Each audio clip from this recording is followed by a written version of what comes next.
2. Expression de la valeur du produit en partie proportionnelle du même produit.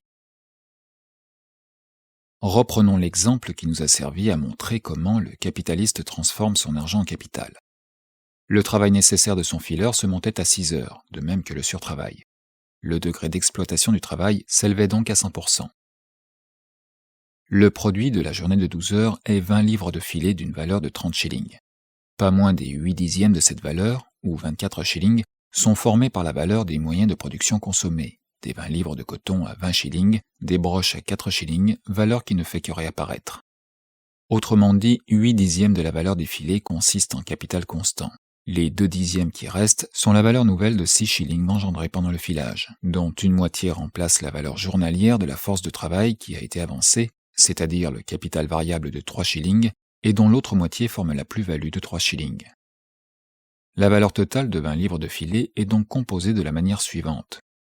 Valeur en filet de 30 shillings égale 24 shillings de capital constant, plus 3 shillings de capital variable, plus 3 shillings de plus-value.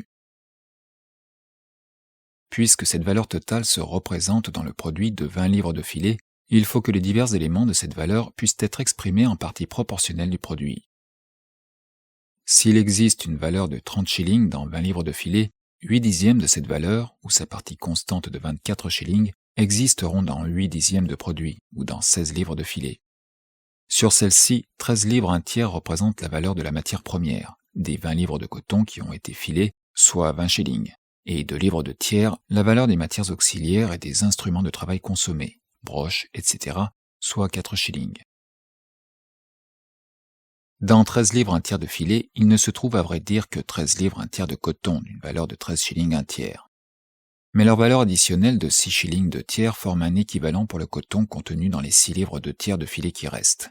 Les 13 livres un tiers de filet représentent donc tout le coton contenu dans le produit total de 20 livres de filet, la matière première du produit total, mais aussi rien de plus. C'est donc comme si tout le coton du produit entier eût été comprimé dans 13 livres un tiers de filet, et qu'il ne s'en trouva plus un brin dans les 6 livres de tiers restantes.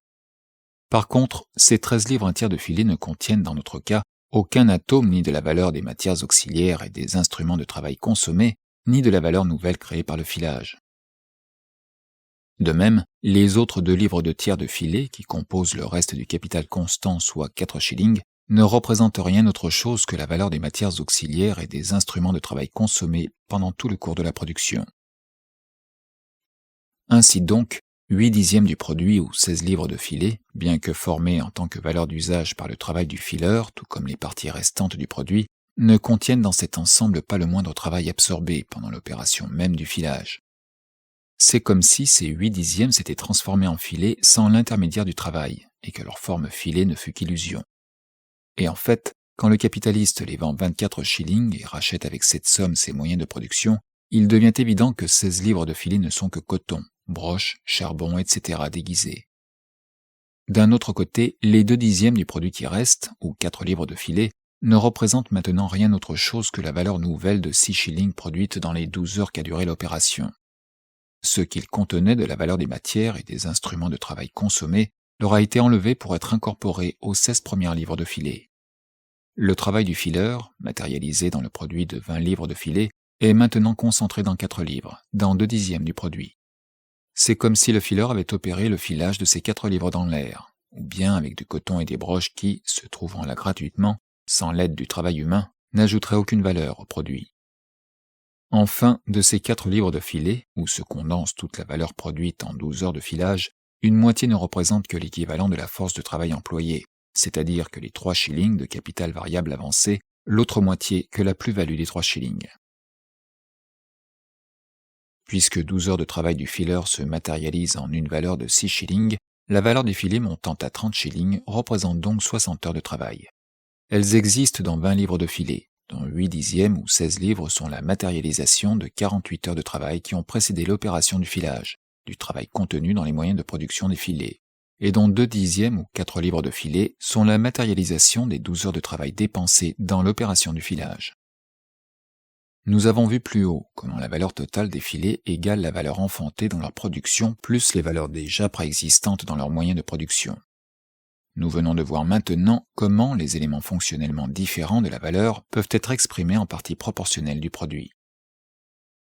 Cette décomposition du produit, du résultat de la production, en une quantité qui ne représente que le travail contenu dans les moyens de production, ou la partie constante du capital en un autre quantum qui ne représente que le travail nécessaire ajouté pendant le cours de la production, ou la partie variable du capital, et en un dernier quantum qui ne représente que le surtravail ajouté dans ce même procédé, ou la plus-value, cette décomposition est aussi simple qu'importante, comme le montrera plus tard son application à des problèmes plus complexes et encore sans solution.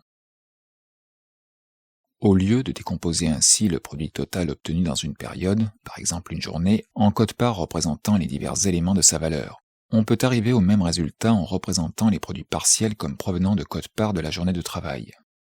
Dans le premier cas, nous considérons le produit entier comme donné, dans l'autre nous le suivons dans ses phases d'évolution.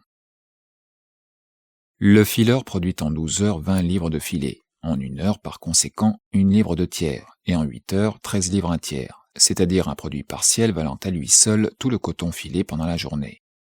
De la même manière, le produit partiel de l'heure et des 36 minutes suivantes égale 2 livres 2 tiers de filet, et représente par conséquent la valeur des instruments de travail consommés pendant les 12 heures de travail. De même encore, le fileur produit dans les 75 minutes qui suivent 2 livres de filet valant 3 shillings, une valeur égale à toute la valeur qu'il crée en 6 heures de travail nécessaires. Enfin, dans les dernières 75 minutes, il produit également 2 livres de filet dont la valeur égale la plus-value produite par sa demi-journée de surtravail. Le fabricant anglais se sert pour son usage personnel de ce genre de calcul. Il dira par exemple que dans les 8 premières heures ou 2 tiers de la journée de travail, il couvre les frais de son coton. Comme on le voit, la formule est juste. C'est en fait la première formule transportée de l'espace dans le temps. De l'espace où les parties du produit se trouvent tout achevées et juxtaposées les unes aux autres, dans le temps où elles se succèdent.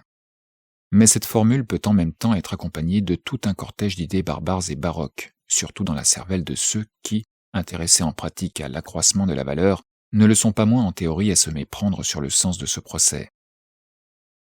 On peut se figurer par exemple que notre fileur produit ou remplace dans les 8 premières heures de son travail la valeur du coton, dans l'heure et les 36 minutes suivantes la valeur des moyens de production consommés, dans l'heure et les 12 minutes qui suivent le salaire, et qu'il ne consacre au fabricant pour la production de la plus-value que la célèbre dernière heure.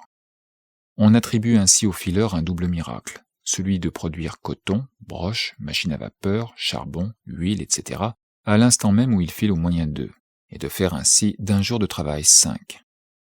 Dans notre cas, par exemple, la production de la matière première et des instruments de travail exige 4 journées de travail de 12 heures, et leur transformation en filet exige de son côté une autre journée de travail de 12 heures. Mais la soif du lucre fait croire aisément à de pareils miracles, et n'est jamais en peine de trouver le sycophante doctrinaire qui se charge de démontrer leur rationalité. C'est ce que va nous prouver l'exemple suivant d'une célébrité historique.